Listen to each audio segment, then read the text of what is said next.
इसमें हम लोग देखेंगे वायुमंडलीय अपवर्तन और इससे होने वाली जो जो घटनाएं होती है, तारे क्यों टिमटिमाते हैं, ये सब देखेंगे। उसके बाद वर्ण विक्षेपण, वर्णपट, इंद्रधनुष किस तरह से बनता है, नहीं इंद्र भगवान के धनुष, ये सब अच्छे से देखेंगे। ठीक है, इसलिए वीडियो को लास्ट तक देखते रहिए और अपने दोस्तों के पास शेयर कर दीजिए और लाइक नहीं किए तो लाइक करके सब्सक्राइब भी कर दीजिए। स्टार्ट करते हैं वायुमंडलीय अपवर्तन। वायुमंडलीय अपवर्तन के मतलब क्या हुआ? अपवर्तन किसमें? वायुमंडल में। नहीं, इसके मतलब वायुमंडल के कारण जो अपवर्तन होता है उसको वायुमंडलीय अपवर्तन कहेंगे नहीं, तो वायुमंडल के कारण होने वाली अपवर्तन को वायुमंडलीय अपवर्तन कहते हैं। ये हम लोग के देखने को कहाँ मिलता है वायुमंडलीय अपवर्तन? तो हम लोग देखे होंगे घर में चूल्हा जब जलता है, नहीं या स्टोव जलता है, जब आग जलता, ठीक है, तो क्या होता है? जब भी कहीं पे आग धरता है, आग लगा हुआ रहता है, तो आग लगा हुआ रहता है, उसके अगर हम दूसरा साइड देखते हैं, इस तरफ मान लो हम खड़ा हैं, नहीं, और देख रहे हैं इस साइड, तो ये साइड जो देखते हैं झिलमिल झिलमिल दिखाई देता नहीं। एक तरफ आग लगा हुआ है, आग लगा हुआ है, उसके दूसरे साइड हम देखते हैं तो झिलमिल झिलमिल झिलमिल झिलमिल दिखता, क्लीन नहीं दिखता। इसका कारण क्या है? तो इसका कारण वायुमंडलीय अपवर्तन है। नहीं, ऐसा होता क्यों है? ऐसा इसलिए होता है क्योंकि यहाँ पे देखिए ये जो आग लगा हुआ है, इसके यहाँ पे आग जल रहा है, जिसके कारण इसके आसपास वाला जो एयर है, वायु है, वो गर्म हो गया। नहीं, और गर्म होने के कारण ये जो है, गर्म होने के कारण इसका घनत्व कम जाता। नहीं, कोई भी चीज़ जब गर्म होता है तो उसका डेंसिटी कम जाता, और डेंसिटी कमने के कारण उसका अपवर्तनांक कम जाता। लेकिन सब तो गर्म नहीं हो गया होगा, इसके पास वाला जो और दूर वाला ये सब तो ठंडा होगा। नहीं, ये सब हवा कैसा होगा? ठंडा होगा। तो दूर वाला हवा जो है ठंडा होगा। ठंडा होने के कारण कोई भी चीज़ जब ठंडा होता तो उसका डेंसिटी ज़्यादा होता, मतलब उसका अपवर्तनांक ज़्यादा होता, और जिसका जो गर्म होता है उसका डेंसिटी कम होता। आप बताइए कि यहाँ पे ये गर्म होने के कारण इसका डेंसिटी कम गया और ये डेंसिटी पूरा ज़्यादा हो गया। अब यहाँ से कोई देख रहा, यहाँ से कोई देख रहा, ठीक है, जो इधर से किरणें जाएगी, ये कहाँ से जाएगा? इस हवा से जाएगा। हवा यहाँ पे घना और यहाँ पे घना नहीं है, मतलब इसका अपवर्तनांक ज़्यादा, इसका अपवर्तनांक कम है। तो ज़्यादा और कम हो गया, यहाँ पे मीडियम चेंज हो गया। नहीं, हवा ही है लेकिन दोनों का मीडियम चेंज हो गया, दोनों का अपवर्तनांक चेंज हो गया। अब ज़्यादा से कम में जाता है, ये डेंसर हो गया, रेयर हो गया, तो क्या होता है? अभिलंब से दूर हटता, मुड़ जाएगा, अपवर्तन होगा नहीं। तो इसी तरह से होता है कि जितने भी किरणें, क्या होता है? अपवर्तन होता। अगर यहाँ पे मीडियम चेंज नहीं होता तो सीधे आता और सीधे आके आँख में जाता तो सीधे दिखाई देता। लेकिन होता यह है कि जो सीधे आ रहा होता, यहाँ मीडियम चेंज होने के कारण मुड़ जाता, कभी इधर मुड़ जाता, कभी इधर मुड़ जाता। तो मुड़ के आने के कारण वो जो उसके पीछे वाला चीज़ है वो भी मुड़ के दिखाई देता। नहीं, झिलझिल झिलझिल, कभी इस तरह से मुड़ के आता है, कभी उस तरह से मुड़ के आता। तो मुड़ के आने के कारण वो पीछे वाला झिलझिल दिखाई देता है, झिलमिल झिलमिल। नहीं, तो क्यों दिखाई देता है? अपवर्तन के कारण, वायुमंडलीय अपवर्तन के कारण, वायुमंडल में अपवर्तन होने के कारण। नहीं, वायुमंडलीय अपवर्तन के कई घटनाएं होता, वायुमंडल में अपवर्तन होने के कारण हम बहुत सारी घटनाएं होती है। ठीक है, उसमें सबसे पहला जो है तारों का टिमटिमाना। तारों का टिमटिमाना, तारों की शहर में नहीं, तारों का टिमटिमाना। तारा क्यों टिमटिमाता? तारा क्यों टिमटिमाता है भाई? टिमटिमाना के मतलब क्या होता है? टिम टिम नहीं, कभी कम दिखाई देता है, कभी ज़्यादा दिखाई देता है, टिमिल टिमिल करता है। नहीं, कोई देखा है टिमिल टिमिल करता रहता है, बक बक, कभी चुप होता है, कभी पकता है, तो उसको बोलते हैं ज़्यादा टिमिल टिमिल करेगा तो उठा के पटक देंगे। नहीं, तो टिमिल टिमिल मतलब टिम टिम, ट्विंकल ट्विंकल, नहीं टिमटिमाना। तो तारा जो होता है उसी तरह से टिमटिमाते रहता, मतलब दिखता फिर कभी नहीं दिखेगा, कभी ज़्यादा दिखेगा, कभी कम दिखेगा। तो ऐसा क्यों होता? ऐसा होने के कारण है यही कि वायुमंडल जो है, पृथ्वी के बाहर जो वायु है, नहीं, वो कभी शांत नहीं रहता, मतलब रुका हुआ नहीं रहता, वो हमेशा बहती रहती है। ठीक है, और हवा बहती रहती है तो एक ही तरह का हवा तो नहीं होता, कहीं पे ठंडा हवा बह रहा हो, कभी गर्म हवा बहती है, कभी घना हवा बहती है, कभी एकदम रेयर। तो गर्म हवा और ठंडी हवा की धाराएं हमेशा बहती रहती है। नहीं, इससे होता क्या है? एक तरह के हवा आ रहा होगा तो किरणें वहां से एक तरह से आ रहा होगा, सीधे आ रहा होगा तो हमें सीधे दिखाई दे रहा होगा, लेकिन आ रहा है किरणें और बीचों में आ गया ठंडा या तो गर्म हवा। नहीं, तो गर्म हवा या ठंडा हवा होने के कारण क्या होता? मीडियम चेंज हो जाता है। मान लो कि यहाँ से हवा बह रहा है, ठीक है, ऊपर हम देख रहे हैं तारों को, किसको? तारों को देख रहे हैं। अब तारे से जो लाइट आ रही है, यहाँ से हवा बह रही है, अगर इसी एक तरह का हवा बहते रहता है तो हमारे पास सीधे लाइट आ जाता है, हमें दिखाई दे देता है तारा। लेकिन इधर से हवा जा रही है और बीच में ऐसा हुआ कि कहीं से गर्म हवा आ गया, नहीं कहीं पे आग लगा हुआ होगा, वहाँ के गर्म हवा आ गया, तो गर्म हवा बीच में आ गया, तो जो ठंडी हवा में से किरणें आ रही थी गर्म हवा में, तो जो सीधे किरणें आ रही थी आँख में, जैसे गर्म हवा आया तो गर्म हवा के कारण क्या हुआ? मीडियम चेंज हुआ, अपवर्तनांक घट गया, जिसके कारण वो दूर होता, अभिलंब से दूर भागता। तो जो किरण सीधे आ रहा था, अगर मान लो यहाँ पे गर्म हवा आया तो गर्म हवा के कारण, मीडियम चेंज होने के कारण, अपवर्तनांक कम होने के कारण इसका अपवर्तन होगा नहीं, और अभिलंब से दूर हट जाएगा। मतलब इस रास्ता से आ रहा था तो इधर चल जाएगा, किरणें इधर चल जाएगा। अब लो किरण अगर इधर चल गया तो हमको तारा दिखाई देगा, नहीं दिखाई देगा। उससे पहले दिखाई दे रहा था और किरण फिर इधर चल गया तो नहीं दिखाई दिया। फिर हो सकता है जैसे ठंड का गर्म का हवाइया भागा, ठंड का हवाइया उधर से आ गया, फिर उसको में सीधा आ गया। तो यही होता, कभी ठंडा हवा आता है, कभी गर्म हवा आता है, कभी किरणें इधर मुड़ जाता है, कभी इधर मुड़ जाता है, कभी सीधे आता है, कभी ज़्यादा आता है, कभी कम आता है। नहीं, तो इसी कारण से कभी लगता है कि दिखाई दे रहा है तो कभी नहीं दिखाई दे रहा है। इसका कारण क्या है कि जैसे यहाँ पे तारा है, यहाँ से किरणें आ रही है, नीचे वायुमंडल है, नहीं यहाँ पर हम लोग देख रहे हैं तो ये किरणें आ रही है। अगर एक तरह का हवा आता है सीधे दिखाई देता, देख लेते हैं कि हाँ तारा। लेकिन होता है कि यहाँ से ठंडा हवा जा रहा है, मान लो यहाँ पर बीचों में कहीं इधर से गर्म हवा पहुँच गया तो ये वेदर है। और यहाँ पे वेदर होने के कारण एक किरणवा जिसे आ रहा था ये क्या होगा, अभिलंब से दूर होगा, फिर से मुड़ जाएगा, इधर चल जाएगा। अब देखो हम यहीं पे रह गए, किरणवा इधर चल गया, दिखाई देगा नहीं दिखाई देगा। अगर इधर रहता तो नहीं दिखाई देता। तो इसी तरह से गर्म और ठंडा हवा बहत रहता है और किरण कभी इधर मुड़ जाता है, कभी इधर मुड़ जाता है, कभी सीधे आँख पर आता। तो ये थोड़ा देर के लिए होता है, ऐसा नहीं कि पूरे गर्मी हवा बह लगता, थोड़ा सा गर्म हवा है इसलिए थोड़ा सा कभी न दिखता नहीं। तो ये क्यों होता? तो पृथ्वी का वायुमंडल शांत कभी नहीं होता, नहीं, गर्म तथा ठंडी हवा बहती रहती है, जिससे वायुमंडल के अपवर्तनांक में परिवर्तन के कारण तारों से आने वाली किरणें हमारी आँख तक लगातार नहीं पहुंच पाती है। नहीं, हमारी आँख तक लगातार नहीं पहुंच पाती है, वो इधर उधर मुड़ जाती है कुछ देर के लिए, जिसके कारण हमको लगता है टिमटिमा रहा, नहीं टिमटिमाता हुआ प्रतीत होता। तो अच्छा से समझ जाए, ये लिखने की मतलब अगर अच्छा से समझा हुआ रहेगा तो ये सब खुद अपने से लिख सकते हैं। नहीं, तो तारा टिमटिमाने का यही कारण है। दूसरा ये है कि सूर्य या सूर्यास्त के समय जो सूर्य होता है वो आभासी दिखाई देता, नहीं। अच्छा, इसमें एक और क्वेश्चन पूछ सकता है कि चलो ठीक है तारा तो टिमटिमाता, लेकिन वो जो चंदा मामा है, चंदा मामा नहीं, वो चंदा मामा का नहीं टिमटिमाता है, या जो ग्रह होते हैं वो क्यों नहीं टिमटिमाता, नहीं, तो चांद क्यों नहीं टिमटिमाता? तो इसका कारण यह है कि देखिए ये पृथ्वी है, ठीक है, और तारा जो है बहुत दूर है। तारा बहुत दूर होने के कारण एक बिंदु इसको मान सकते हैं कि वो बहुत छोटा सा है, नहीं, और जो चंद्रमा है वो पृथ्वी के बहुत नजदीक है, बहुत नजदीक है। अब देखो ये बिंदु के समान में, मतलब ऐसे तो तारा चंद्रमा से बहुत बड़ा, लेकिन वो बहुत दूर होने के कारण वो उसको हम एक बिंदु मान सकते हैं, नहीं, हमारे तुलना में वो एक बिंदु है। तो उससे किरण आता है, इन्हें भटक जाता है तो छुप जाता है, नहीं दिखाई देता। लेकिन चंद्रमा इतना बड़ा है, एक पिंड की तरह काम करता है। क्यों? क्योंकि वो बहुत नजदीक है, नहीं, बहुत दूर से एक पतली किरणें आता रहेगा, उसके बीच में कुछ आ गया तो हमको दिखाई देगा नहीं। और वहीं यहाँ से बहुत बड़ा लाइट जला दें तो ये कितनों यहाँ पे लेकर जाए अंगुली तो लाइट हमको अच्छा से दिखाई देगा, वो टिमटिमाएगा नहीं। और वहीं अगर पतला किरणें एक लेजर लाइट मानो लो और यहाँ पे अंगुली ऐसे करो तो लेजर लाइट टिमटिमाएगा नहीं, क्योंकि इससे ढक जाएगा, और जो बड़ा वाला रहता है वो नहीं ढकता। तो ये चंद्रमा बहुत बड़ा एक पिंड की तरह काम करता है, क्योंकि नजदीक है, पृथ्वी के निकट है, इसलिए इसे जो लाइट आता है वो थोड़ा बड़ा इधर उधर भटकता भी है ना तो फर्क नहीं पड़ता। जो किरण यहाँ से आ रही है, थोड़ा बड़ा एक किरण मान लो उधर चल गया तो दूसरा का किरण इधर आ जाएगा, इधर उधर जाता है, थोड़ा बड़ा पता नहीं चलता।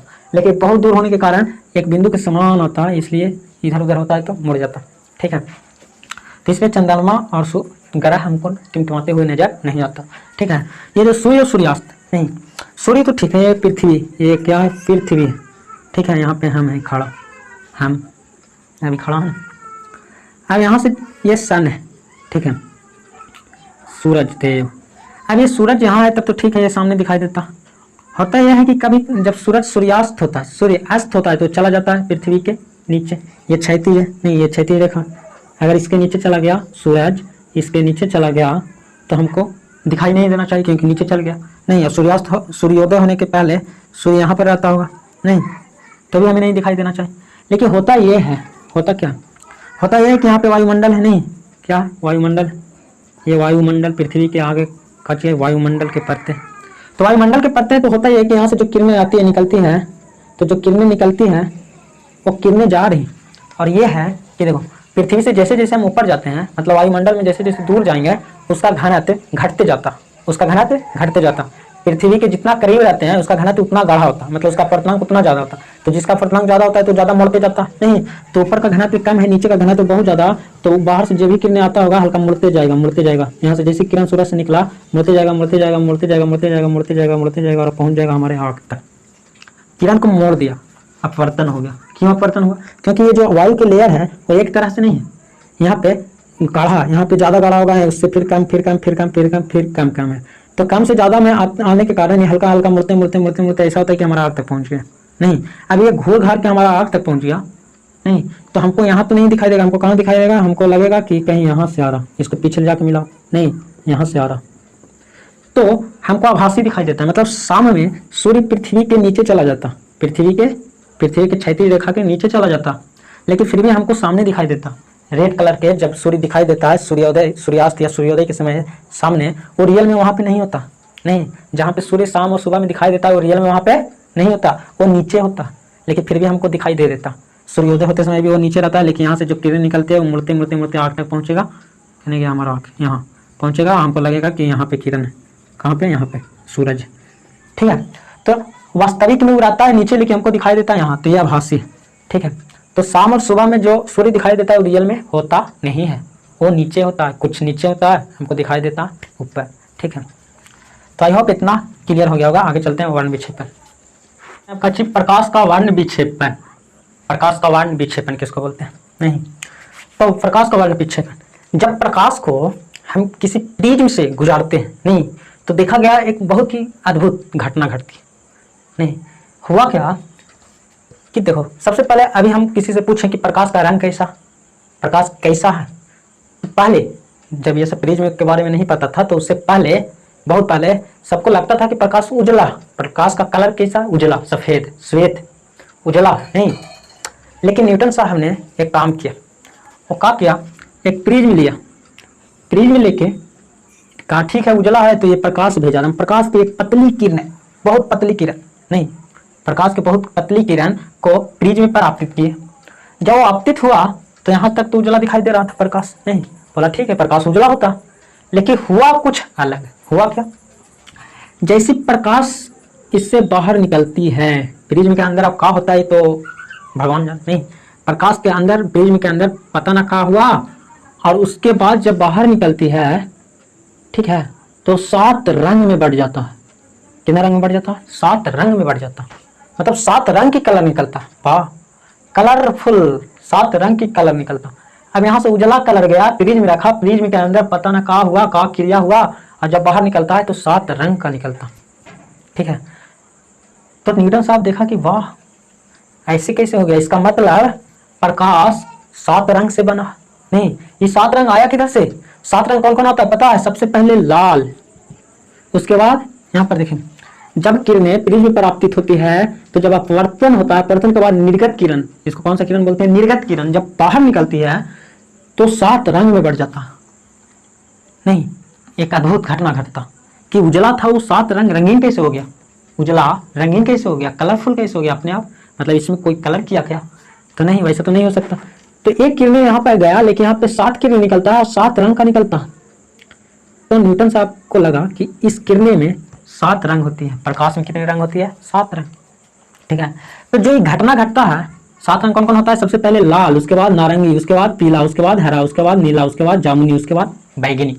नहीं, ऐसा नहीं कि उल्टा पल्टा करना, ऐसा ही वे में होता है। ठीक है, सबसे पहले लाल रहता है और सबसे लास्ट में कौन रहता? बैगनी रहता। तो ये 7 रंगों में बढ़ जाता। तो जो ये घटना घटा इसी को बोलते हैं वर्ण विक्षेपण, वर्ण रंगों का विक्षेपण, नहीं वर्ण का विक्षेपण, वर्ण विक्षेपण, नहीं प्रकाश का वर्ण विक्षेपण। तो प्रकाश का वर्ण विक्षेपण अगर कोई बोलेगा तो हम क्या बोलेंगे? जब श्वेत प्रकाश किसी प्रिज्म पर आपतित होती है तो अपवर्तन के बाद 7 रंगों में विभक्त हो जाती है। नहीं, जब श्वेत प्रकाश प्रिज्म पर आपतित होती है तो 7 रंगों में विभक्त हो जाती है। प्रकाश की इसी घटना को वर्ण विक्षेपण कहते हैं। ठीक है, ये एग्जाम में बहुत ही इंपॉर्टेंट है, एग्जाम में ये आ जाता है। तो अगर वर्ण विक्षेपण पूरी जगह वर्ण विक्षेपण किसे कहते हैं, इसको फिगर के साथ बताएं तो लिखेंगे क्या चीज? श्वेत प्रकाश की किरणें जब प्रिज्म पर आपतित होती है तो अपवर्तन के बाद 7 रंगों में विभक्त हो जाती है। प्रकाश की इसी घटना को वर्ण विक्षेपण कहते हैं। और ये फिगर को दर्शा देना। ठीक है, इसको दर्शाने की कोई जरूरत नहीं, सिर्फ इसको दर्शा देना। ठीक है, अब यहाँ तक तो ठीक है, पता चल गया कि प्रकाश 7 रंगों से मिलकर बना हुआ। ठीक है, तो उनको लगा कि ऐसा करते हैं ना, कहीं और 7 रंग में और भी रंग पे बना होगा। नहीं, न्यूटन साहब सोचा कि ठीक है, एक प्रिज्म लगाएं तो 7 को बांट दिया। नहीं, हम एक प्रिज्म और आगे रखते हैं, देखते हैं एक प्रिज्म और रख के कहीं और 7 रंग में वो बढ़ जाए, 49-50 रंग हो जाए। नहीं, 7 से 49। तो उन्होंने क्या किया कि एक प्रिज्म और ला के रख दिया, और एक प्रिज्म और ला के रखा तो आपकी कुछ नहीं हुआ। नहीं, वैसा ही 7 रंग निकला। तो वाह, मतलब दोबारा फिर प्रिज्म लगाएं तो उसको बांट नहीं पाया। इसका मतलब कंफर्म हो गए हैं कि इसमें सिर्फ और सिर्फ 7 रंग होता। अगर उस 7 रंग के भी अंदर कोई रंग होता तो उसको फिर प्रिज्म में बांट देता। नहीं, तो जो लाइट होता है उसमें कितने रंग होता है? 7 रंग। कौन कौन होता है? लाल, नारंगी, पीला, हरा, नीला, जामुनी और बैगनी। अब कहा कि चलो ठीक है, अब इसका रंग तो नहीं है, ये सातों रंग के ऐसा करते हैं, आप मिला देते हैं। काची करते हैं, एक में मिला देते हैं। तो जब बिखेर दिया, मतलब सातों में बांट दिया ये प्रिज्म सीधा था, तब इसी प्रिज्म को या इसी साइज के एक प्रिज्म और लाके अगर उल्टा रख दें तो काची करेगा? सीधा था वो तोड़ दिया, अलग अलग कर दिया, तो जो उल्टा रखेंगे वो काची कर देगा? एक में मिला देगा। नहीं, तो इसी किया, एक प्रिज्म ये लिया, एक प्रिज्म ये, तो ये प्रिज्म इसको बांट दिया, 7 रंग में बांट दिया। और ऐसा ही प्रिज्म एक और लाके उल्टा रख दिया। जैसे उल्टा रख दिया तो ये प्रिज्म से जो इधर जा रहा है किरण और जाके सब मिल गया और मिल के एक किरण बन के बाहर निकल गया। और जब जो बाहर निकलता है किरण वो भी सफेद होता, उजला होता। कैसा होता? उजला। जैसा गया था वैसा ही निकल गया, लेकिन बीच में ये जो था सतरंगी नहीं। इसका मतलब ये हुआ, ये किरण, यही किरण यहाँ से गया, ये किरण यहाँ से निकल गया, लेकिन ये जो 7 रंग दिखाई दे रहा वो यही किरणें में 7 रंग था नहीं, बटा हुआ था यहाँ। तो इसका मतलब ये हुआ कि जो प्रकाश की किरणें होती है उसमें 7 रंग होते हैं। कंफर्म हो गया। तो कोई भी वो 7 रंग, जो ये 7 रंग है, लाल, नारंगी, पीला, हरा, नीला, जामुनी और बैगनी, ये सातों रंगों को अगर एक में मिला देंगे तो कैसा दिखाई देगा? उजला दिखाई देगा, क्योंकि ये सातों रंग जब मिल गया तो उजला दिखाई दिया नहीं। तो जब भी ये सातों रंग एक में मिल जाता है तो कैसा दिखाई देता? उजला। जब सफेद रंग प्रिज्म पर आपतित होती है तो 7 रंग में बट जाती है नहीं। तो ये 7 रंग में बटने की जो घटना है, इसी घटना को बोलते हैं वर्ण विक्षेपण। ठीक है, लेकिन यही 7 रंगों को हम देखते कहाँ पर हैं? तो पीछे एक सफेद पर्दा रख देते हैं नहीं, एक पीछे एक सफेद पर्दा रख देते हैं, तो पर्दा पर ये सातों रंग दिखाई दे देता। और जब ये पर्दा पर सातों रंग दिखाई देगा तो एक रंगीन पट्टी की तरह नहीं दिखाई देगा? दिखाई देगा ना। तो यही वाला पर्दा हुआ जो 7 रंग के रंगीन दिखाई दे रहा, इसी पर्दा को नाम है वर्णपट। इसका नाम है वर्णपट या स्पेक्ट्रम, इसी को बोलते हैं स्पेक्ट्रम। ठीक है, क्या हुआ? वर्ण विक्षेपण किसको बोलते हैं? वर्ण विक्षेपण बोलते हैं जो 7 रंग में बढ़ जाता है, उस घटना को बोलते हैं वर्ण विक्षेपण। और ये जो पर्दा पर 7 रंग के रंगीन पट्टी जो निर्माण हुआ, इसको बोलते हैं वर्णपट या स्पेक्ट्रम। देखो, स्पेक्ट्रम या वर्णपट, जब सफेद प्रकाश की किरणें प्रिज्म पर आपतित होती है तो अपवर्तन के बाद प्रिज्म के पीछे रखे सफेद पर्दे पर 7 रंगों की रंगीन पट्टी का निर्माण होता है, इसी को बोलते हैं वर्णपट। नहीं, ये जो 7 रंग का रंगीन पट्टी का निर्माण हुआ इसको बोलते हैं वर्णपट। और ये जो 7 रंग में बटने की घटना है, जो 7 रंग में बटती है, उस घटना को बोलते हैं वर्ण विक्षेपण। ठीक है, अब सबसे बड़ा सवाल ये है कि यहाँ तक तो ठीक है, वर्ण विक्षेपण वर्णपट हो गया। हमको ये बता दो, पहले ये बताओ कि ये लाल ऊपर ही काहे होता है और बैगनी नीचे, इसको याद कर लेना। नहीं, सबसे पहले लाल होता है, उसके बाद नारंगी, उसके बाद पीला, उसके बाद हरा, उसके बाद नीला, उसके बाद जामुनी, उसके बाद बैगनी। ठीक है, इसको याद करने के लिए ट्रिक अपना सकते हैं। लाना पीहनी जावे, लाना पीहनी जावे, लाल पहले, नारंगी उसके बाद, फिर पीला उसके बाद, इस तरह से बढ़ता है नहीं। या इसे याद रखने के लिए नीचे से याद रख सकते हैं, शॉर्ट ट्रिक, बै, फिर उसके बाद जा, फिर उसके बाद नी, फिर उसके बाद है, उसके बाद पी, उसके बाद ना, उसके बाद ला।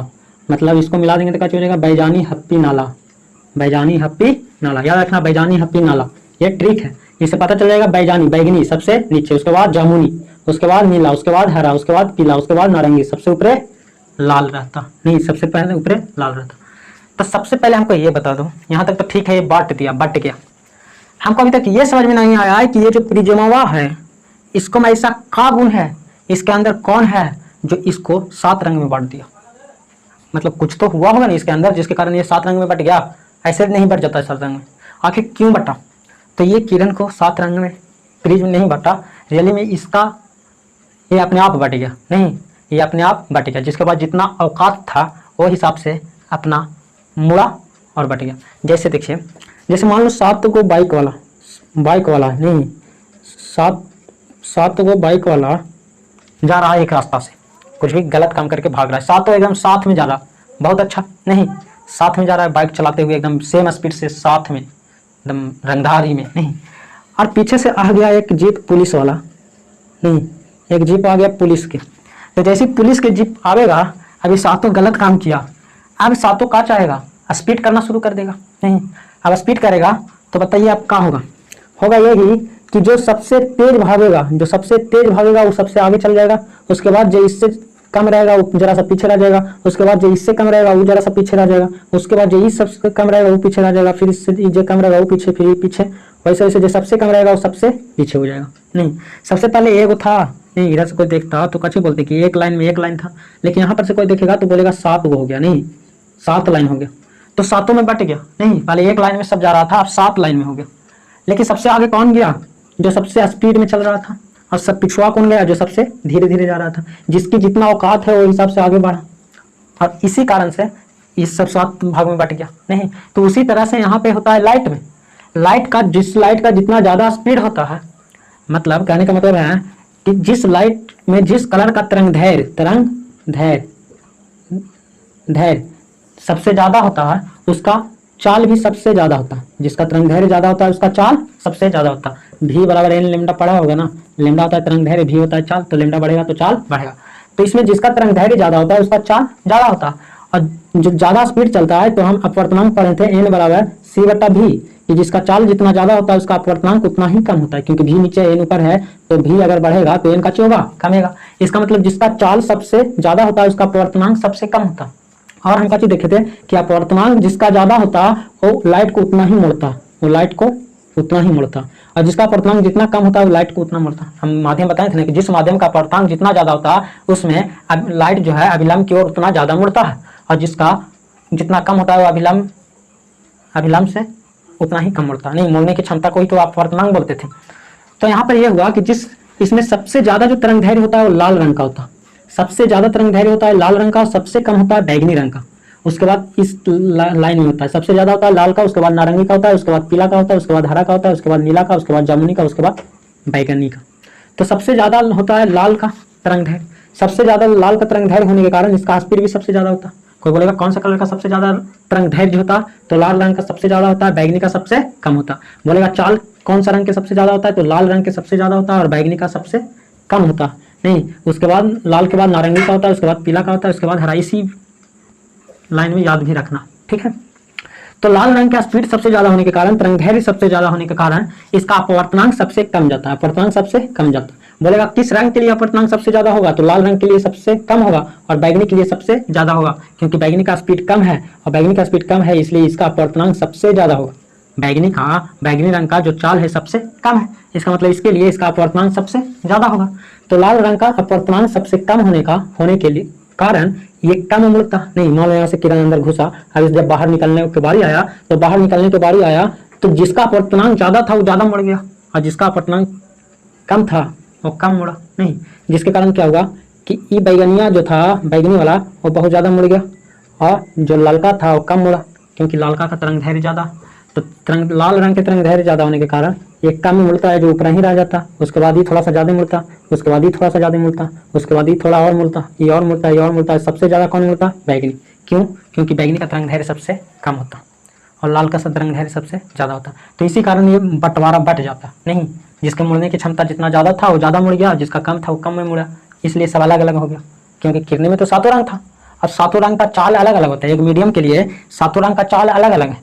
यहाँ से तो देखो यहाँ पर ठीक ठाक था, यहाँ पर मीडियम जो आया इसमें 7 रंगीनवा का चाल अलग अलग होगा। अलग अलग होने के कारण ये अलग अलग मुड़ेगा, अलग अलग मुड़े कारण ये दूर में चल गया, ये भीरवे में रह गया, ये ऊपर ही रह गया नहीं। एक लाइन में देखेंगे तो इसी कारण से 7 रंग दिखाई दे दिया नहीं। तो कभी कभी ये भी बोलता है कि ट्रेन खतरे के जगह में या ट्रेन को रोकवाने के लिए, या जब भी खतरा जगह हो वहाँ लाल रंग की प्रयोग क्यों किया जाता? तो लाल रंग के प्रयोग इसलिए किया जाता है क्योंकि लाल का तरंग धैर्य बहुत ज़्यादा होता, उसका स्पीड बहुत ज़्यादा होता, इसलिए बहुत दूर से ही हमको पता चल जाता है कि वहाँ कोई खतरा है नहीं। इसीलिए हम पहले ही से सचेत हो जाते हैं। ट्रेन रहेगा तो पहले ही से रोक देंगे, बस रहेगा तो भी पहले से रोक देंगे। इसलिए खतरे का निशानी किस रंग का दिया जाता है? लाल रंग का दिया जाता, ताकि दूर से ही पता चले। दूर से क्यों पता चलता है? क्योंकि उसका तरंग धैर्य बहुत ज़्यादा होता है, उसका स्पीड बहुत ज़्यादा होता है, दूर में भी रहता है तो वो बहुत जल्दी पहुँच जाता। देखते हैं इंद्रधनुष रेनबो कैसे निर्माण होता नहीं, या किसको बोलते हैं। तो इंद्रधनुष कब दिखाई देता? बरसात के मौसम में नहीं। तो बरसात के मौसम में क्या होता है कि जब सूर्य की ओर पीठ किधर? सूर्य की ओर, सूर्य के विपरीत दिशा में, मतलब अगर सूर्य इधर है तो उस दिशा में देखेंगे तो देखने पर क्या होता है, कभी कभी जब वर्षा के मौसम रहता है और बरसात खत्म हो जाता है, तुरंत बरसात होने के तुरंत जब सूर्य उगता नहीं, तो सूर्य के विपरीत दिशा में हम देखते हैं कि एक अर्धवृत्ताकार रंगीन पट्टी रहता नहीं, धनुष की तरह एकदम कलरफुल। उसी पट्टी को हम बोलते हैं इंद्रधनुष। ठीक है, क्या बोलेंगे? बरसात के मौसम में वर्षा होने के ठीक बाद जब सूर्य चमकता है तो सूर्य के विपरीत दिशा में एक अर्धवृत्ताकार रंगीन पट्टी दिखाई देता, नहीं, उसी को बोला जाता है इंद्रधनुष। अब ये इंद्रधनुष बनता कैसे, वो इंद्रधनुष होता क्या है? पहले छोटा रहते थे तो लगता था कि इंद्र भगवान है, नहीं, जो अपना धनुष से बादल को छेद कर रहे हैं, इसलिए कहते थे कि इंद्रधनुष उगा हुआ आज पानी बहुत कस के होगा, ताकि, लेकिन ऐसा कुछ नहीं होता है। नहीं, इंद्रधनुष कैसे निर्माण होता, वो यहाँ ध्यान से देखें। इंद्रधनुष जो होता, देखो हमारे प्रिज्म देखें, प्रिज्म कैसे करता है, प्रिज्म करता है कि प्रिज्म पर जब ये लाइट पड़ता है, श्वेत कलर, श्वेत रंग, श्वेत प्रकाश, तो ये 7 रंग में बढ़ जाता है, रंगीन हो जाता। नहीं, उसी तरह से जो पानी के बूंदे अटक जाता उधर ही हवा में, जब बरसात होता है तो पानी के जो छोटा छोटा बूंद होता है वो हवा में ही टंग जाता है। हवा में बहुत सारा होता है छोटा छोटा कण, धूल वूल, उसी में टंगा हुआ रहता। तो बहुत सारा वो जो पानी के बूंद है वो प्रिज्म की तरह काम करता है। कैसा काम करने लगता है? प्रिज्म की तरह। प्रिज्म की तरह काम करने के कारण जब उस पर किरण पड़ता है तो 7 रंग में बढ़ जाता, तो हमें रंगीन पट्टी दिखाई देता। तो वही हमें लगता है इंद्रधनुष मतलब रंगीन है। जैसे मान लो ये वर्षा के बूंद है, ठीक है, इधर सूरज उगा हुआ, यहाँ से किरण गया, ठीक है, ये किरण गया कहाँ, ये किरण गया पानी पर, पानी के अंदर जैसे ही जाएगा तो क्या होगा, मुड़ेगा, क्योंकि पानी है सघन माध्यम, ये विरल है, सघन है, अपवर्तन होगा, अपवर्तन हुआ। अब यहाँ पे ये होता है कि पानी के अंदर पूर्ण आंतरिक परावर्तन होता है, पानी के अंदर पूर्ण आंतरिक परावर्तन, पूर्ण आंतरिक परावर्तन हम प्रकाश के अपवर्तन में पढ़ा दिए। जब सूर्य से लाइट आती है और कहाँ जाता, हवा से पानी में, तो हल्का अपवर्तन होता नहीं, अपवर्तन हुआ। अपवर्तन होने के बाद जब पानी से निकलना रहता है हवा में, तो पानी यहाँ पे सघन है, यहाँ पे हवा, तो हम पढ़े थे कि जब आपतन कोण के मान क्रांति कोण से ज्यादा हो जाता है, क्रांति कोण से ज्यादा हो जाता है तो पूर्ण आंतरिक परावर्तन कर लेता नहीं। तो यहाँ पे इस तरह से पड़ता है कि इसका क्रांति कोण से ज्यादा हो जाता है आपतन कोण का मान, इसलिए इसका पूर्ण आंतरिक परावर्तन, पूर्ण आंतरिक परावर्तन का मतलब ये पानी से हवा में निकल के नहीं जाएगा, वो पानी के अंदर परावर्तित हो जाता। तो ये पूर्ण आंतरिक परावर्तन होने के कारण फिर इधर लौट गया, पानी के अंदर लौट गया, नहीं, बाहर नहीं निकला। अब फिर यहाँ पर क्या होता है, यहाँ से अब फिर अपवर्तन होगा, अपवर्तन होने के कारण फिर बाहर निकल जाएगा, नहीं, अपवर्तन होने के कारण बाहर निकल जाएगा, और बाहर हम हैं, यहाँ पे हमारा आँख यहाँ पे इंतजार कर रहा, नहीं, तो सूर्य इधर उगलता है, इधर ही हम इधर से ही देखेंगे, और जब ये बाहर निकलता है तो 7 रंग में विभक्त होकर निकलता, नहीं, क्योंकि सबका अलग अलग चाल होता, 7 रंग में विभक्त हो जाता जब ये पानी से बाहर निकलता है। तो इसी कारण से हमको रंगीन पट्टी दिखाई देता, जिसे हम इंद्रधनुष बोलते हैं। इसीलिए दोपहर में हम इंद्रधनुष को कभी नहीं देख सकते, क्योंकि दोपहर में सूर्य ऊपर होता, तो ऊपर से लाइट नीचे आएगा तो वो कैसे दिखाई देगा, नहीं दिखा सकता। तो हम इंद्रधनुष को या तो शाम में देख सकते हैं या सुबह में देख सकते हैं, क्योंकि शाम में अगर पश्चिम तरफ होगा तो इंद्रधनुष पूरब की तरफ दिखाई देगा, और सुबह में अगर पूरब की तरफ सूर्य रहता तो इंद्रधनुष पश्चिम की तरफ दिखाई देता, क्योंकि सूर्य इधर है, पानी इधर होगा, इससे टकराएगा, अंदर गया होगा, अपवर्तन होगा, यहाँ से 7 रंग में बट गया होगा, और इसी कारण से यहाँ पे ऐसा बहुत सारा कण होगा और सभी से अपवर्तन हुआ होगा, इसलिए ये 7 रंगीन दिखाई देने लगता, नहीं, इसी को बोलते हैं इंद्रधनुष।